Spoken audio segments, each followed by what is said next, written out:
Hello friends, welcome back. Let us continue with our discussion pertaining to group leadership. In the previous discussion, I have talked about the contemporary styles of leadership, that is leader member exchange, transformational leadership, transactional and charismatic leadership style.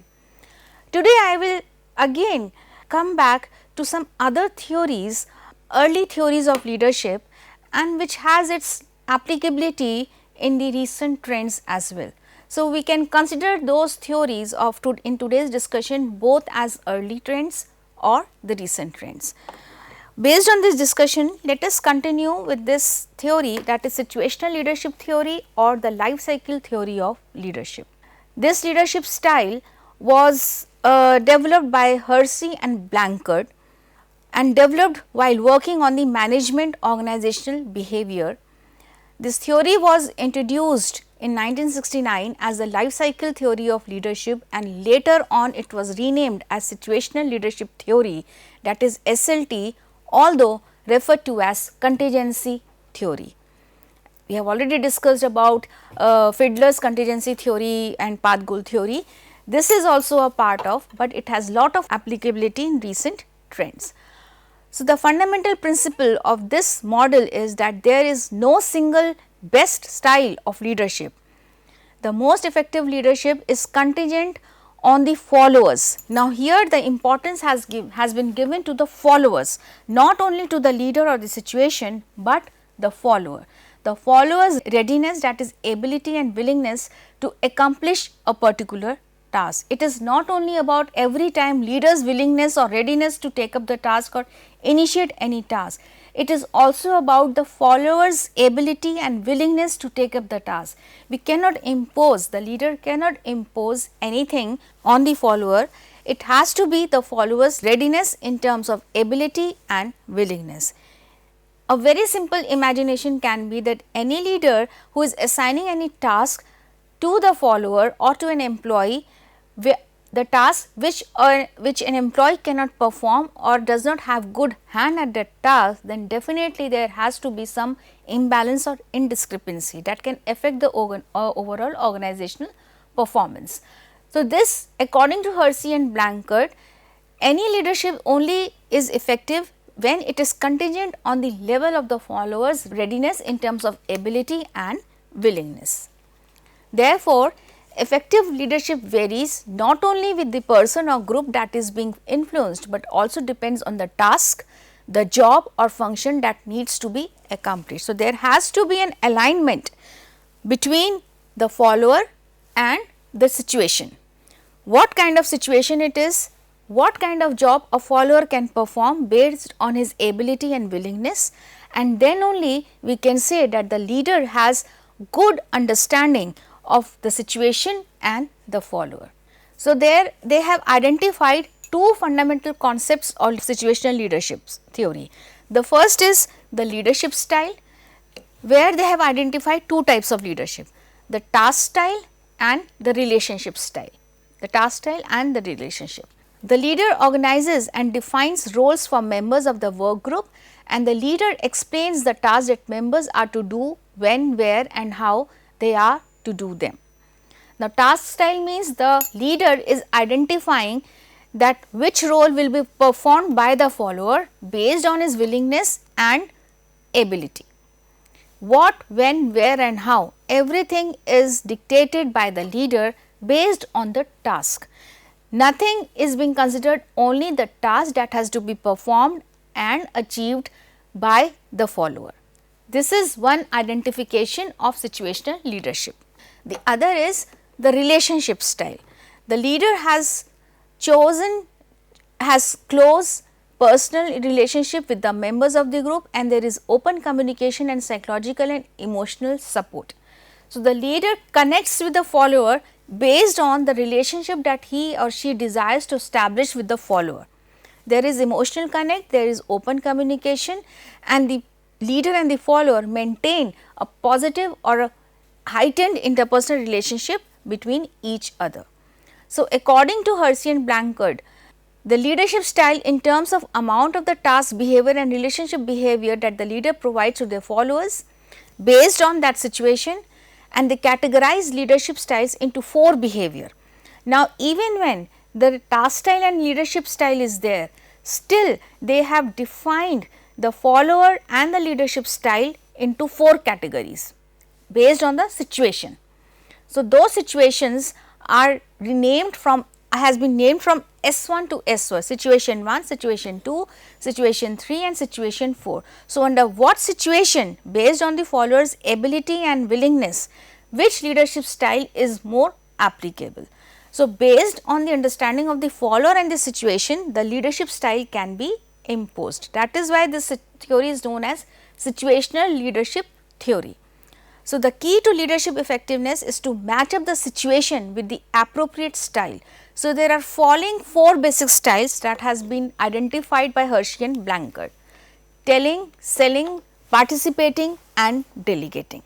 So, here leaders tell people what to do and how to do it.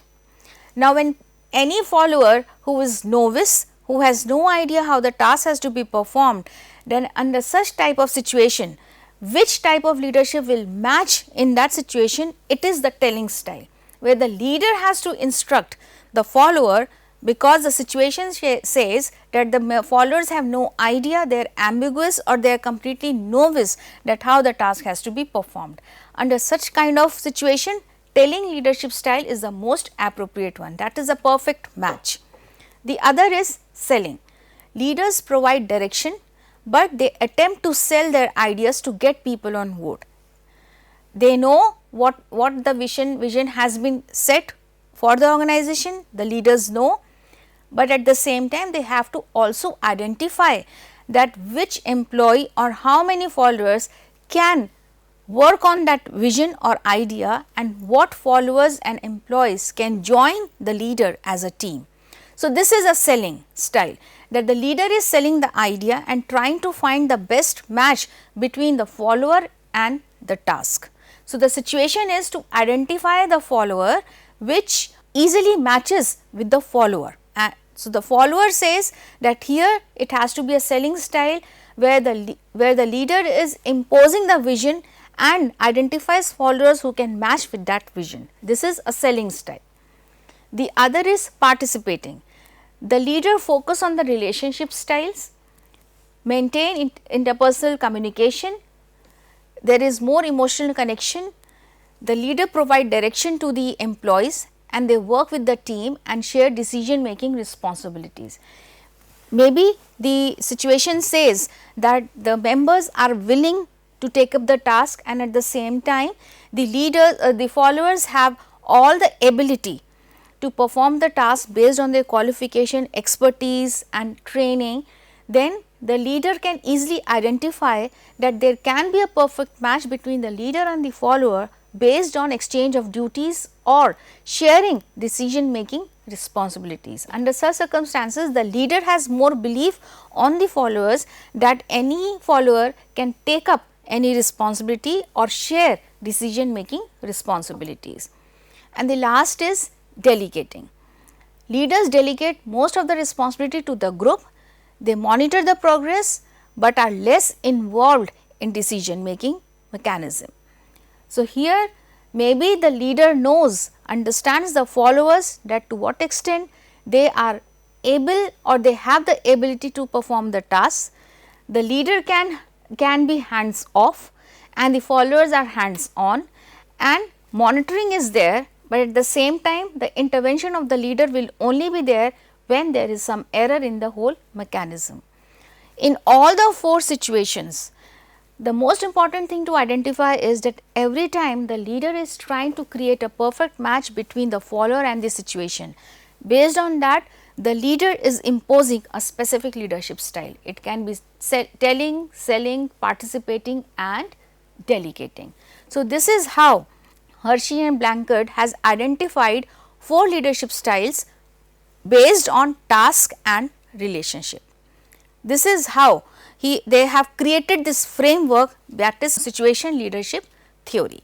Okay. Now, once we have discussed about the first concept of SLT, that is the leadership style, the other concept is an individual's readiness level, also referred to as maturity level. Here maturity is not only about willingness, but to what extent followers are motivated enough to perform the task, they are ready to take up the responsibility based on their expertise, based on their experience, based on their qualification, based on their training. The more the followers have higher qualification, experience, expertise and training, the more they become competent to take up any responsibility, and that identifies the readiness or the maturity level of that follower. So, according to this another fundamental concept of SLT, it is the individual or group's performance, that is the readiness level or the maturity level. The level of maturity is defined by 3 criteria and which is absolutely task specific.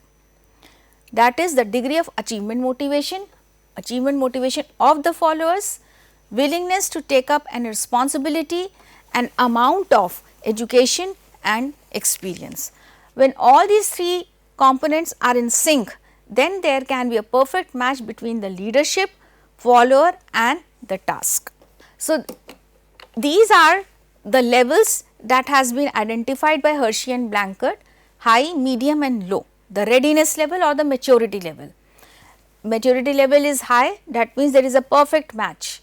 If it is medium, low, then accordingly that leadership can be identified. If we talk about high maturity level, then the individuals are able to do the task on their own and are comfortable with their own ability to do it. That means they are highly experienced, they have expertise and they have all the intellectual understanding and knowledge about the task that what they have to perform. So, they are able and willing to not only do the task, but to take the responsibility for the task, because it is their experience that speak up at that level. So, this is the highest level of maturity or readiness of the follower. Now, this identification or understanding of the maturity level, here the performance is going to be high. The other is medium, the medium level which has 2 levels, M3 and M2. M3 has medium maturity, but high skills but lack confidence. Why lack confidence? Maybe they do not have that level of expertise or experience. So, individuals with this kind of maturity level are ready to and willing to do the task, but they have the skill but are not confident in their abilities. This can be due to lack of experience, this can be due to lack of achievement motivation. When these kind of lackings are being existing any group, among any group members or followers, then the leader can identify this kind of situation based on the readiness or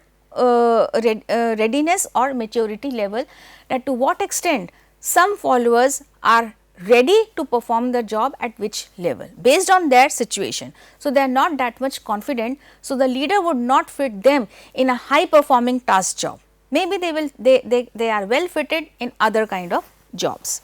Similarly, M2, where maturity levels are medium and the skills are limited. Maybe they do not have that level of expertise or training to perform any high level task. So, under such situation, individuals are willing to do the task, but lack the skills to do it successfully. Initially in the medium maturity, they were not having the confidence, they had the skill but not the confidence. But in M2 level, their maturity is medium, but they have limited skill to perform the task. So, there can be a mismatch. So, the leader will try to fit in these kind of followers in some different kind of tasks, maybe where they do not require much efforts to perform any task. This is medium 2, that is medium maturity and limited skills. And the last is M1, this is the level where the follower has lowest level of maturity, where readiness is missing. So, individuals lack all the knowledge, skills and abilities, even the confidence to work on their own, and they are often unwilling to take up the task on. That is obvious. When there is no achievement motivation, there is no experience, there is no qualification and there is no willingness to take up the task, then which reduces the confidence level, then ultimately the follower is being subsided, or maybe they are being not included in the group for any specific task to be performed. Now, the discussion has its own significance in a way that there is no strategy that is being followed. It is completely understanding of the leader, that how the leader is understanding the followers' ability and knowledge level based on their maturity. The more they are matured, the more they are ready to perform the task, the more they have the willingness to perform the task. So, based on this is completely based on the leader's experience or interaction with the followers. So, this is how SLT theory has been established to understand not only the ability, but the willingness of the followers to perform the task. Now, this was till this discussion. At the same time, there was another model that was proposed by Blanchard, that is situational leadership model. They have improvised the previous model and have relabeled the maturity levels, that is M4, 3, 2, 1, highest to lowest.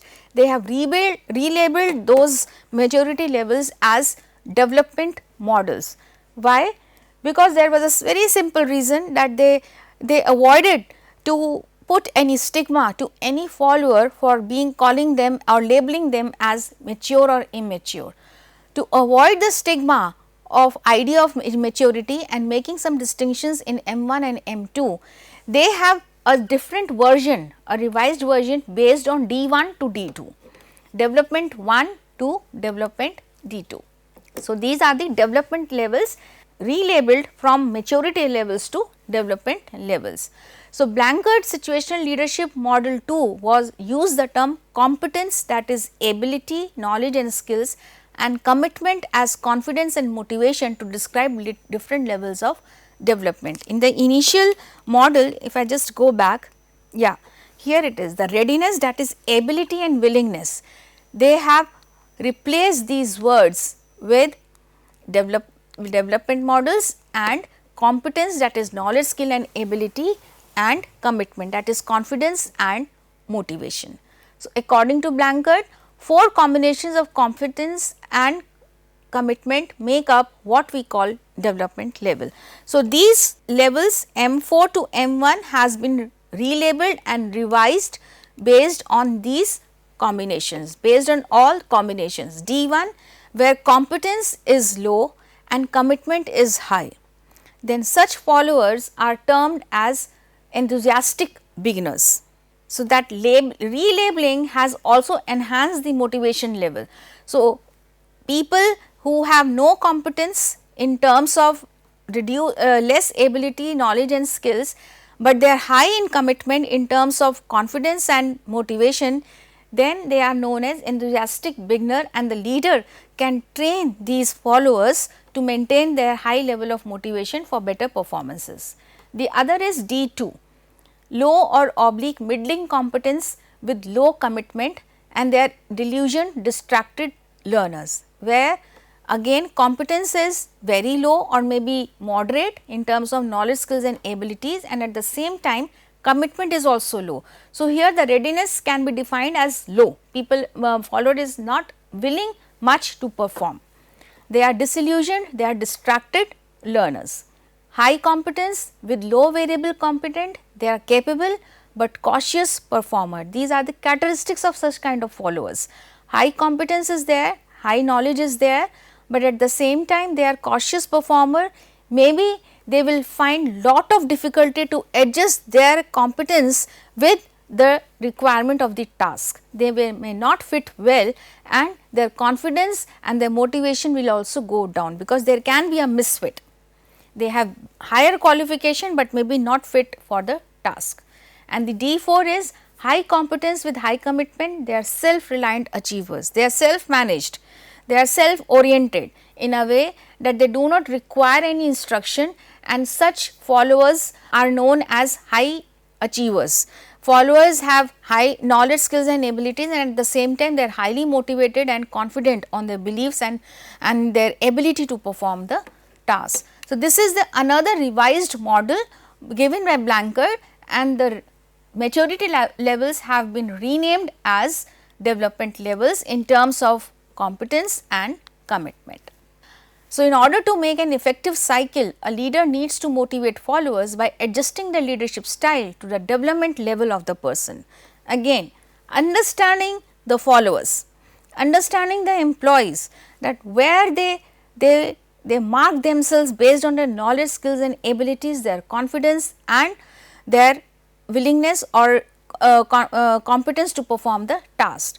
So, Blanchard postulated that enthusiastic beginners, that is D1, need a directing leadership. See, if I go back, low competence with high commitment, that they have low levels of competence, maybe they have all the qualities, but level of confidence and motivation is low, but they are committed, then they need a directing leadership style. Delusioned or learners, where again confidence is low and commitment is also low, then they require a coaching style where they are being mentored, they are being put in a specific situation under specific person who will give them training for specific tasks. It can be cross training as well, so that the expertise can be expanded, and when all the expertise is pooled, then a person is able to perform the final or the wholesome job. The other is capable but cautious performer, that is high competence with low commitment. Then they respond best to supporting leadership style, because in this D3 level competence they have, confidence and motivation they have, but at the same time the commitment is low. Under such circumstances, the followers need to be motivated, they are supposed to be pushed up, so that they are ready to perform the job, there is more willingness to perform the job. That requires a supporting leadership, and self achievers need leaders who offer a delegating style, where the leader is hands off and the followers are hands on. So, ultimately it is not only about the leader, it is not only about the situation, but it is also important to understand the followers' ability or competence, so that a perfect leadership style can be established for achieving the group goal, right. So, these are the two models. The first, situational leadership model based on 4 styles, that is delegating, participating, selling and telling. Later on, this model was revised by Blanchard and et al. In terms of high competence and high commitment, moderate to high competence to variable commitment, then D2 low to some competence and low commitment, and low competence to high commitment. So, this is how these two models have been revised based on understanding followers. Another theory of SLT has been also been proposed in the management discord developed by VII. This is completely based on situational leadership style theory itself, but it is another version of the theory, and according to this theory, this focuses on the followers, that successful leadership depends on selecting the right leadership style contingent on the followers' readiness, that is the extent to which followers are willing and able to accomplish a specific task. So, VII identified 4 behaviors dependent on followers' readiness. It is a slight extension of the situational leadership styles. The followers are either unable and unwilling to do a task, and the leader needs to give clear and specific directions to perform the task. Not much difference, but it is just a matter of sharing that how much work has been done even on this theory.